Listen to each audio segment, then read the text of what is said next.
kita harus edukasi atau juga regulasi demikian. Baik, nah Mas Turo, ini tadi ada menarik fenomenanya adalah kalau masyarakat tetap pengen liburan tapi di tengah kerumunan massa, kira-kira apa yang harus dipersiapkan oleh masyarakat? Apakah hanya cukup dengan 3M atau ada edukasi yang lain?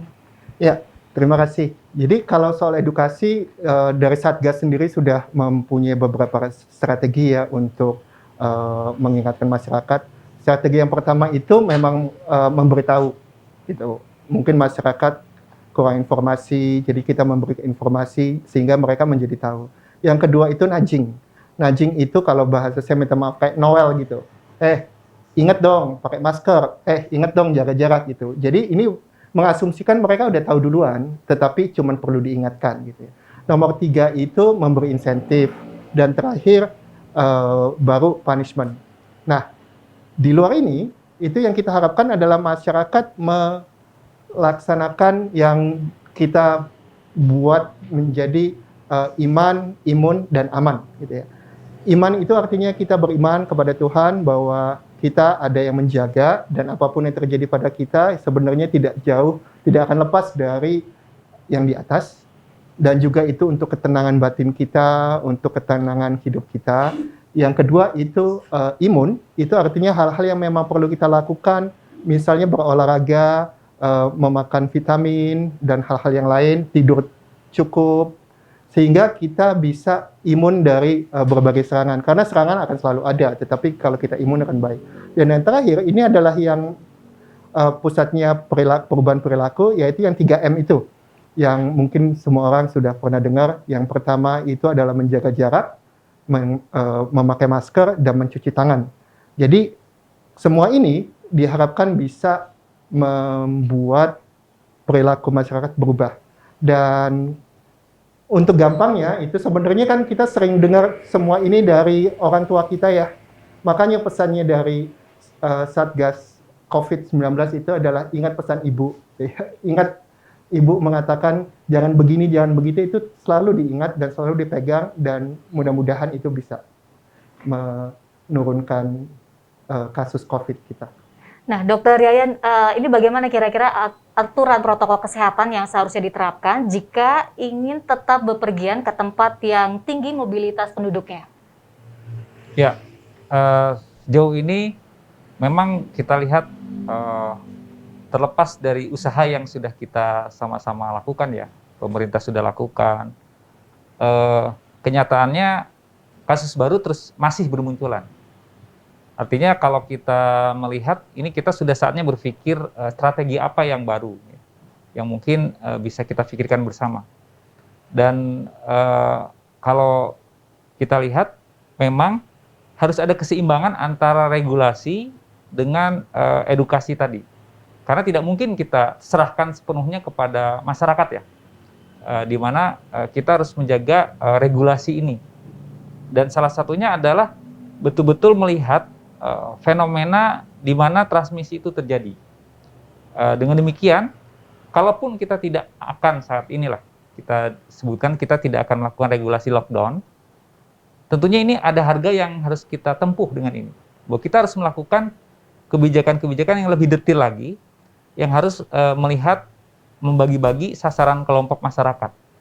Karena kita tidak bisa samakan setiap kelompok masyarakat. Dengan demikian, dari setiap kelompok masyarakat itu nanti kita punya kebijakan yang berbeda. Contoh ya kalau kita berbicara dengan akademisi, itu lain dengan kita berbicara dengan masyarakat, misalkan yang berjualan di pasar. Ini pendekatannya itu akan lain. Nah, ketika kita tidak bisa atau tidak akan melakukan lockdown, maka kita harus mempunyai kebijakan yang sangat beragam, sehingga kita bisa mengadakan intervensi psikososial. Karena COVID ini yang sangat besar selain faktor biologis, juga adalah faktor determinan sosial. Demikian. Jadi menurut dokter, strateginya harus ada alternatif lain selain 3M gitu ya, Dok? Betul. Saya pikir message-nya sama. Tapi bagaimana kita bisa memastikan bahwa message ini kan efektif, ya? Kita tidak mungkin memberikan message yang sama dengan cara yang sama kepada populasi yang berbeda. Seperti tadi saya sampaikan. Mungkin ada yang bisa kita ajak dengan rasionya. Tapi ada yang harus yang diajak dengan lebih dari itu. Dengan menyentuh ya perasaannya, begitu ya. Dengan menyentuh aspek yang lain lagi. Terutama untuk masyarakat yang kalau kita lihat, masyarakat Indonesia itu kan, kalau kita lihat latar belakang pendidikan masyarakat Indonesia, majority itu masih di bawah SMA. Kalau kita lihat ya secara demografis, itu masih di bawah Kalau tadi SMA, seperti bahkan Mas Turo SMP. bilang menggunakan kata pesan ibu tadi, itu kira-kira bisa Itu tidak? salah satunya. Itu salah satunya. ya. Dan tentu nanti kita tinggal lihat melalui pesan apa ya, apakah dengan video ya, dengan grup-grup, terutama ini penetrasinya adalah ke grup-grup yang mempengaruhi seseorang, karena tiap orang itu punya orang yang berpengaruh bagi dia. Nah, kalau kita tidak bisa menyentuh orang itu, kita bisa lihat lingkungan di mana. Salah satunya tadi ya, ibu ya. Tapi mungkin nggak semua taat ke ibunya ya, mungkin ada yang taat ke bapaknya. Berarti bapaknya juga harus. Nah ini yang intinya norma-norma tadi, norma-norma ini. Ini memang tantangan ya Mas Nuro ya. Ya kalau boleh nyambung ya. Jadi itu sebenarnya yang dilakukan Pak. Jadi kita sasarannya itu ada 5. Yang pertama ada ke individu, yang kedua ke keluarga, yang ketiga ke komunitas, yang keempat itu ke institusi, nomor 5 itu ke wilayah. Nah, ini kita juga sudah mencoba untuk mengidentifikasi komunitas itu macam-macam kan ya. Ada komunitas yang berdasarkan hobi, komunitas berdasarkan adat istiadat, latar belakang, tempat yang sama, dan lain-lain. Dan yang kita lakukan adalah seperti yang tadi Bapak bilang, siapa yang ngomong itu penting. Karena di Indonesia memang benar, role model itu masih sangat penting. Jadi yang kita lakukan sekarang adalah mengidentifikasi di setiap provinsi, setiap komunitas, role model mana yang bisa kita ajak untuk menyampaikan pesan-pesan yang penting ini. Nggak cuma 3M, tetapi hal-hal yang lain juga. Sehingga kita bisa membuat itu tailor terhadap masing-masing kelompok atau masing-masing grup. Karena bisa jadi di satu tempat di provinsi tertentu misalnya yang didengar oleh orang itu ulamanya gitu ya. Di tempat lain gubernurnya, karena kebetulan gubernurnya itu sangat-sangat populer. Tapi bisa jadi di tempat lain ada misalnya pengusaha yang menguasai hampir semua tempat gitu.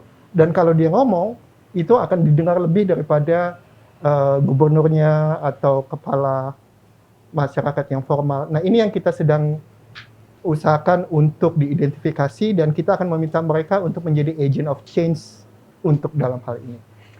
Mas Nuro, kenapa sih masyarakat ini tidak bisa menahan diri untuk tidak bepergian dan berlibur, padahal mereka tahu kondisi masih pandemi dan juga belum sepenuhnya aman untuk bepergian?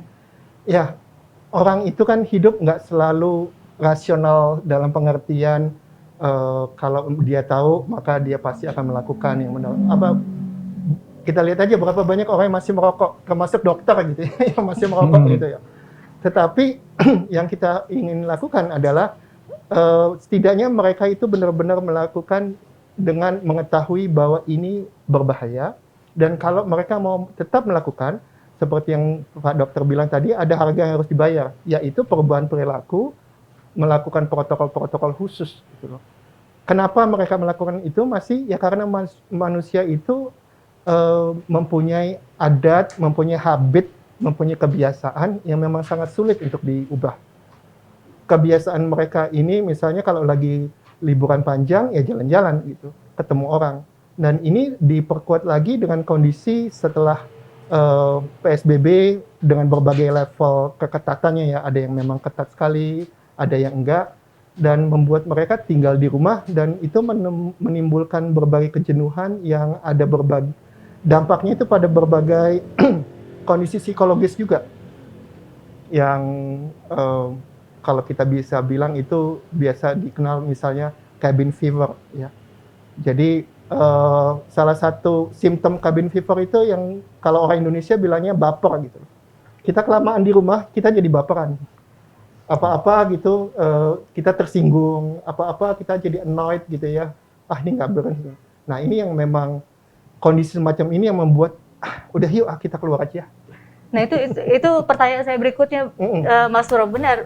Bagaimana kita harus menyikapi adanya fenomena cabin fever itu? Ya emang susah ya karena tergantung dari sumber daya yang tersedia untuk dia. Kalau masyarakat atas mungkin dia bisa jogging di rumah sekitarnya, apalagi kalau dia tinggal di komplek gitu kan, mereka masih bisa jogging atau mereka mungkin bersepeda dan lain-lain.